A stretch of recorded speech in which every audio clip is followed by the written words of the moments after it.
Thanks for joining us. This is Ibrahim, Sani. We are doing a post-mortem in terms of the 6 states that just did their elections about 2 days ago or 3 days ago.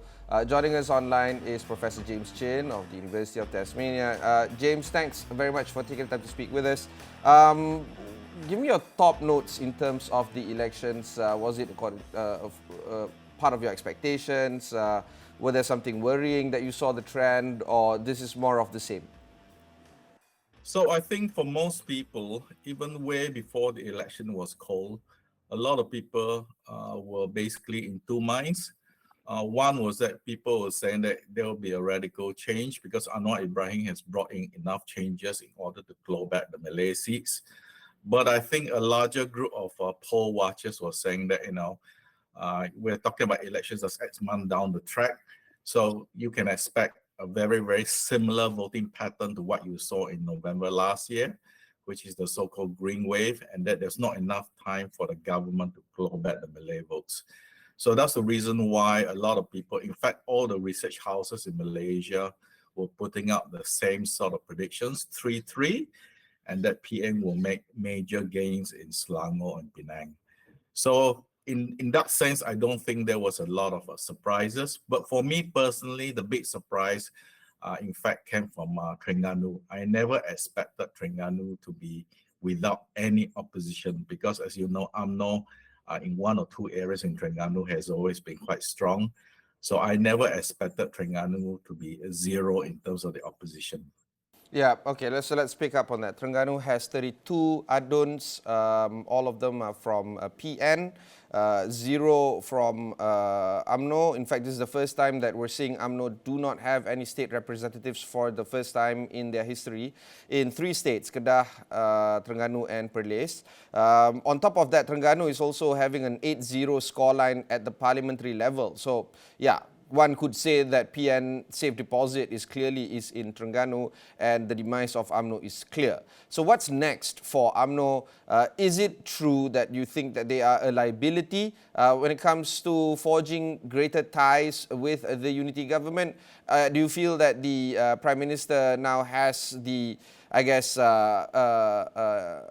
ammunition to start to think about dumping UMNO before the next general election? So I think going by what's happened in the last 24 hours, obviously there's tremendous pressure on 2 areas. One is that UMNO will have to reform. Secondly, there's a question mark over the leadership of Zahid. I think a lot of people are blaming the low UMNO vote on Zahid, Zahid stroke Najib because they're part of the same political faction. And many people argue that Zahid factor was evident in 2022, and now you can see the confirmation of the bias the Malays have against Zahid because of his corruption cases. But the way I look at reforming UMNO is basically through 2 lenses. One is that UMNO faces internal challenges and external challenges. The internal challenges is, of course, it's easy for people outside to say, let's dump Zahid. The problem is that if you want to dump somebody, who's going to pick up the mantle? Don't forget, a lot of the warlords, a lot of the people who are in a position to lead UMNO has already been either sidelined or they've been pushed out of the party. So the only natural person who can sort of step up and become the president of UMNO without much liability or baggage is, of course, Tok Mak, the number 2. But we also know that Tok Mak was also given a chance twice in recent months to step up to be the president of UMNO. At the last minute, he refused to do it. So there are some questions about whether he has the ability to move up. Because even if he moves out, the reality is that the bulk of the current UMNO people are all Zahid Najib's people. So even if you are the president of the party, you may not have enough gravitas in the party to move the party along. So that's the internal factor. In terms of the external factor, basically, we're asking, what will Anwar do? Of course, Anwar can encourage change in UMNO by saying that it's difficult to work with Zahid. He is an electoral liability. I may be after a new leader in UMNO. But the danger with that is that whoever comes up may decide that in order to save UMNO, I have to pull UMNO out of the unity government. So if I pull out the unity government, right, it's not just me, right? I'm pulling out 30 MPs. And if I pull out 30 MPs, for all intents and purposes, the unity government will probably fall shortly after that. So another external factor is that UMNO may decide to say that, since UMNO is not carrying the so-called Malay voice in the unity government, I may have to look elsewhere. So who am I looking at? The reality is that if I want to look for another Malay voice, right, there's only two candidates out there, Bersatu or PAS, right? I can bring either one of them into my unity government. If I were to do that, I think this so-called talk about the government not being legitimate, not having enough Malay voices, all this will immediately go away, especially if I can pull PAS in, because PAS will, bring in a block of at least, on paper, 49 MPs. So, that will immediately stabilize the government, right?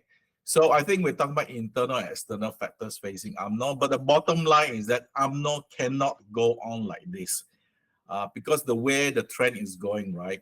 Even in 2 or 3 years' time, I don't think it's possible for UMNO to claw back the Malay votes if Zahid is in charge. Okay, let's talk about the hypotheticals here.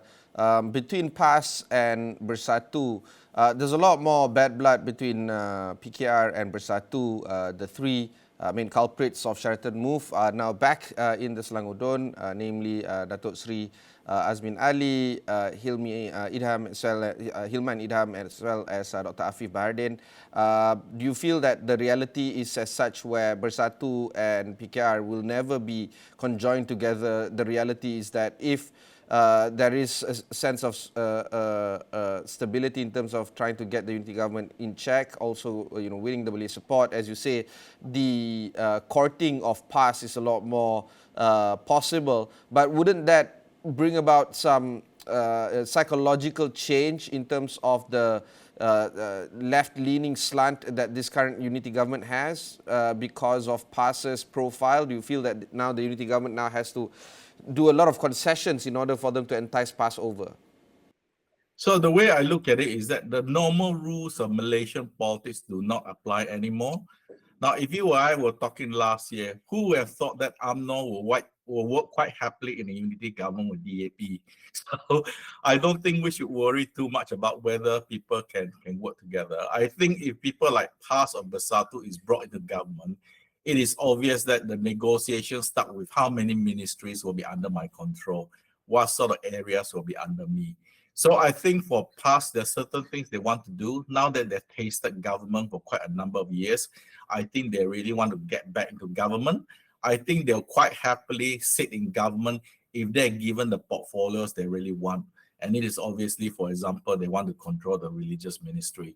Now, in terms of Bersatu, I think the issue of going into government, again, is a question of which ministry they hold. But I think Bersatu will also set aside all the nasty histories between them, because everybody understands that Bersatu is under tremendous pressure now. The bank account has been frozen. The leader is charged with corruption charges, and that in order to rebuild the party, you need government resources to get ready for the next GE.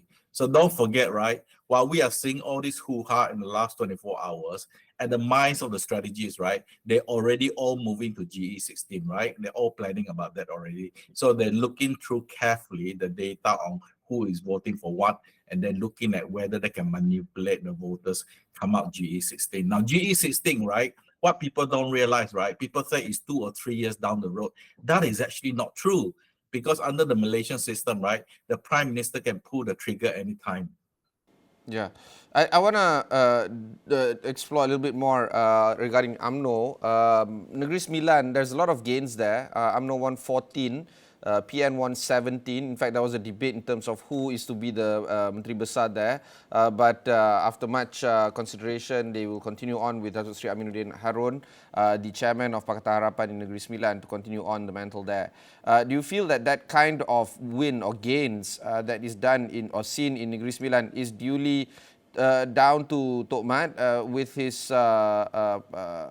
grassroots support in that state, or do you feel that Negeri Sembilan is built differently from the rest of Malaysia? I think Negeri Sembilan is built differently from the rest of Malaysia. Now, in terms of the selection of the Menteri Besar, I would argue that the numbers game really count. I think it would have been very, very difficult for UMNO to push for an UMNO person to be the Menteri Besar, simply because the numbers are not even close. I think the reality is, like I said, UMNOs over the next week or so, they really have to decide on two things: whether they want to allow Zahid to so-called, imprint his ongoing process to try to build UMNO, or they want to find a new leader. I don't think they have any other choice, and this thing have to be sorted out very, very soon, because I mentioned earlier the external factors. If they don't get it right, then I would work on the assumption that Anwar Ibrahim will move, because Anwar Ibrahim's number one priority is the survival of the federal government. He has no choice. So UMNO better come up with a decision fairly soon on what they want to do. Otherwise, the external pressure will be so great that the external pressure will force a change in UMNO. On the surface, there is a considerable amount of camaraderie between Anwar and Zahid. In fact, we've seen a lot of overtures where Anwar has gone to PWTC to do events, including the watch party following the election result evening. So isn't that enough of a signal to the public that Anwar and Zahid are actually pretty okay with each other still, even after the elections? No, it depends on what sort of pressure that PAS and Bersatu can apply to the federal government. I think at the end of the day, the reality of politics is that there are no permanent friends and there are no permanent enemies. So everything will depend on what happens over the next few months. The other thing I need to bring into this discussion is that people keep forgetting that, one of the reasons why the government has done badly across the border, part of it is actually not UMNO's fault. It's the fact that our economy has not recovered. So I think you can't run away from the economy as well. This thing is really, really important because I know that the results really rattled the international markets. People thought that Anwar can claw back some Malay votes. I think it's very important to note that if Anwar can pull his act together, the Malaysian economy sort of recover, there's jobs, there's money in the pocket, the subsidy goes down to the ground, then I think if the general public is a lot happier, then it's much easier to sell this concept of unity government. So if you look at what happened, right, it is very clear we saw a repeat of last year's, where on the opposition side, the narrative was extremely simple. This government is not Malay enough, not Islamic enough. Malay Islamic interests were sidelined, and they back it up with a very, very simple statistic. They said that the biggest component in the current unity government is, of course, DAP, right? So that's a very simple narrative. And somehow on this side, right, when they were trying to sell the unity government, selling UMNO, they really had no good narratives. I mean, I can ask you, you were watching the election closely. What was the number one narrative coming out of UMNO or coming out of unity government that was selling well in the Malay community? Most probably, you can't give me a straight answer. No. Other than economy, I suppose that's the bigger narrative. Not race or not Malay protection, those kind of stuff. When the KLCI opened this morning around 9 o'clock or 10 o'clock in the morning, it was down 0.24%. It was in the red, trending lower. Do you feel that that is the kind of indication that investors are trying to hedge their position, they are not too comfortable with the results, or do you think that that's just business as usual on a Monday morning? That's business as usual. The stock market is sort of an immediate reaction. What I'm talking about is the longer term reaction. So now the international community, I mean, everyone was expecting 3-3, but I'm talking about the details of the actual vote. So now that they can see that the so-called green wave is still there, I'm not saying whether it's stronger or weaker, but I'm just saying it's still there. So now they're actually planning, when you talk about investments in Malaysia, right, it's not instant. It's not like turning on the tap. You want to build a factory, you're talking about minimum 24 months, another 12 months to outfit, licensing, all that sort of thing. So for investors now, I argue that because of what happened over the weekend, they may put their plans on hold. Those existing things will still be carried through, but I'm talking about new money, because without new money in our economy, right, it's very difficult to restart. I think everybody in the business community understands it. Malaysia is a trading economy. You constantly need new money to come in and out of the country. So as long as this money comes in and out of the country, the economy will grow. There'll be jobs. There'll be a full economic recovery. If suddenly the money stops coming in, I'm talking about the next 20 20 months, the next 36 months, I think we will see a real fallout from the Malaysian economy. Okay, we'll go for one short break. When we come back, we'll continue on with Professor James Chin.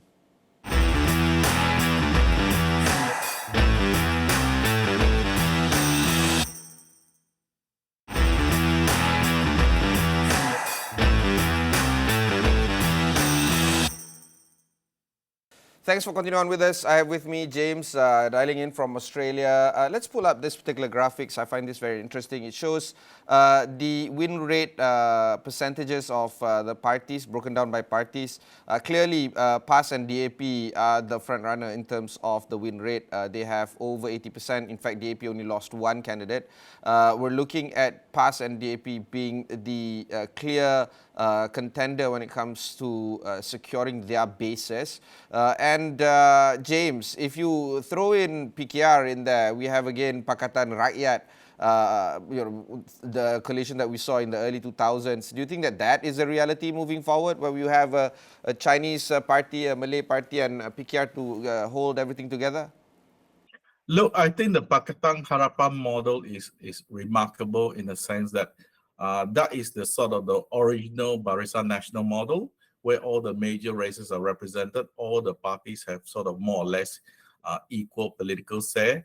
Now, what happened with the Barisan model was that, after 10 years, right, especially from the 1980 onwards, they started in basically 73. So after the 1980 onwards, when Mate took over, right, he made the Barisan Nasional model into the UMNO model, right? Basically what UMNO says, Barisan goes along. So I think the Pakatan Harapan model is much truer to what the original founders of Malaysia wanted. I think it's an important model. I think the model is sustainable, but the problem is they can't sell it, or they're not selling it very well.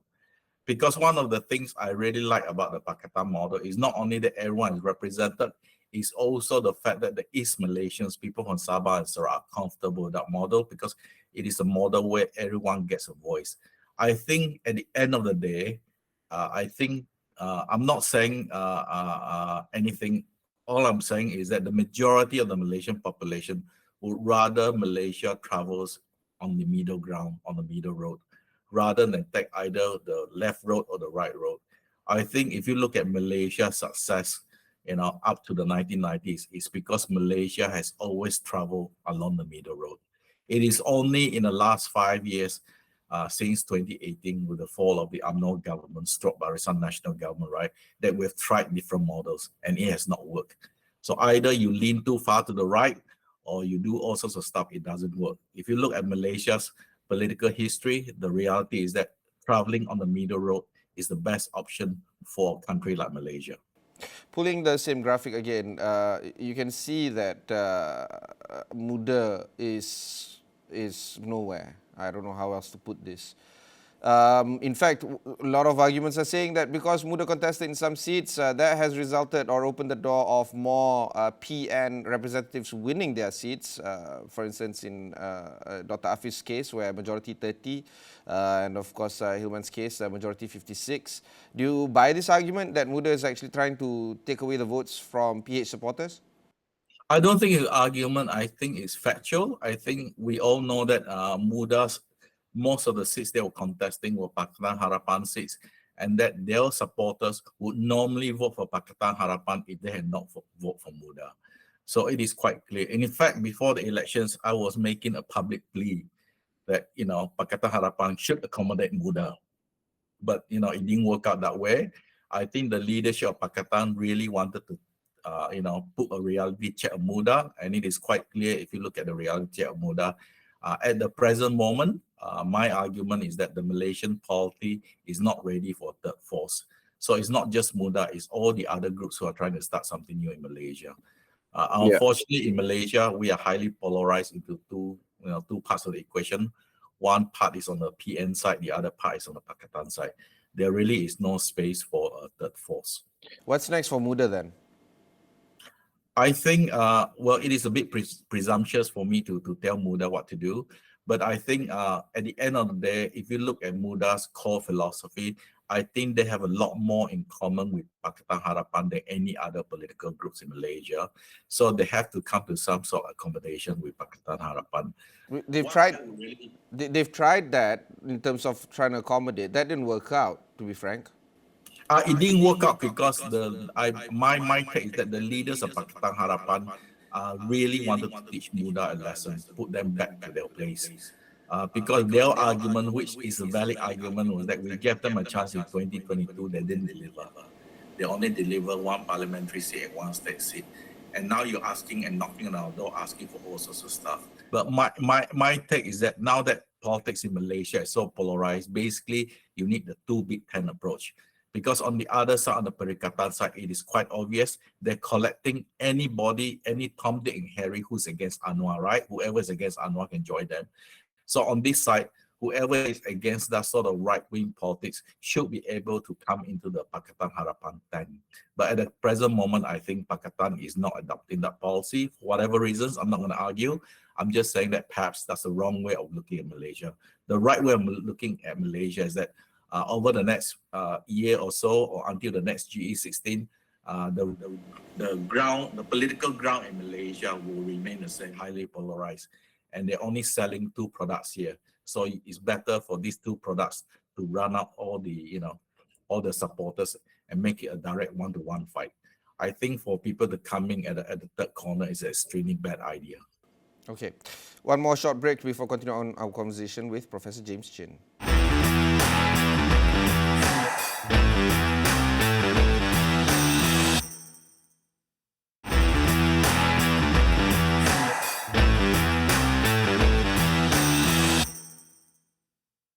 Thanks for staying on with us. I have James joining us online. James, if you look at this particular graphics that we are showing on the screen right now, it shows the turnout percentages, comparison of the 14th general election, which is 2018, where everything was averaging at 80% or 83%, so on, across all the 6 states. But this time round, it's in the 70s. In fact, for Negeri Sembilan, it's 68%. Kelantan, it's 61%. Do you feel that the low turnout was the reason why PHBN not able to get big wins, or do you feel that that is just a symptomatic of another disease right now? So I think, yes, the turnout, obviously, you can't use the average across the board. Depends on the seats you're looking at, because we use first past the post, right? We're not using the PR system in Malaysia.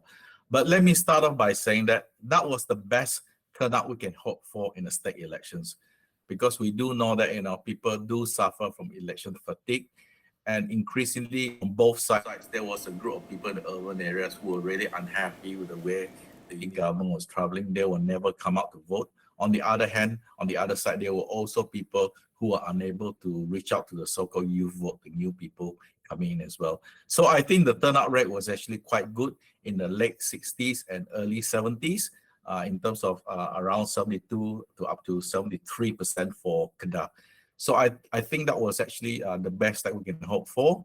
I think we shouldn't spend too much time talking about that, because it is what it is.